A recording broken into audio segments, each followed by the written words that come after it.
మురళీ నాయక్ చిన్నవాడైన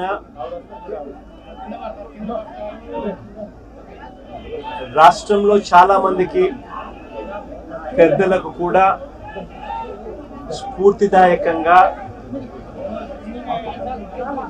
ఒక పెద్ద వ్యక్తిగా ఎదిగాడు తన చావుతో.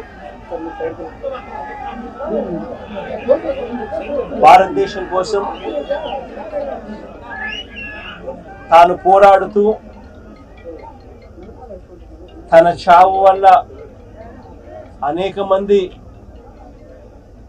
మిగిలిన అన్నదమ్ములు అక్కచెల్లెమ్మలకు రక్షణిస్తూ తన ప్రాణాలు కోల్పోయాడు. అలాంటి మురళిని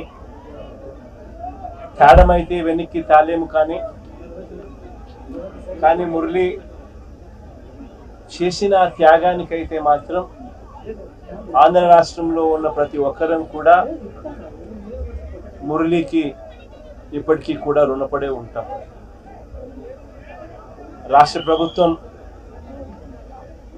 మొట్టమొదటిసారిగా ఏ జవాన్ చనిపోయినా కూడా ఆ జవాన్లకు ఇటువంటి ఘటనలో ఏదైనా కానీ ప్రాణాలు కోల్పోతే, దేశం కోసం పోరాటం చేస్తూ ప్రాణాలు కోల్పోతే 50 లక్షల రూపాయలు ఇచ్చే సాంప్రదాయం మొదలుపెట్టింది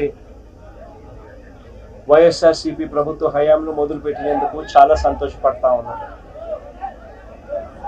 ఆ సాంప్రదాయాన్ని కొనసాగిస్తూ ఇప్పటి ప్రభుత్వం కూడా 50 లక్షల రూపాయలు మురళి కుటుంబానికి ఇవ్వడానికి ముందుకు వచ్చినందుకు ఈ ప్రభుత్వానికి కూడా కృతజ్ఞతలే.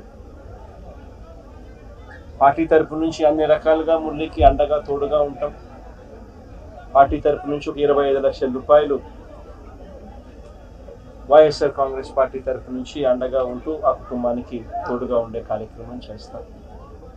మనిషిని తాలేకపోయినా కూడా తాను చేసిన త్యాగానికి అందరం కూడా అండగా తోడుగా ఉండే కార్యక్రమం అయితే ఖచ్చితంగా జరుగుతుంది. ఇది కుటుంబానికి మంచి జరగాలని, చనిపోయిన మురళికి తన ఆత్మకు శాంతి కలగాలని దేవుని మనసారా కూడా కోరుకుంటాను.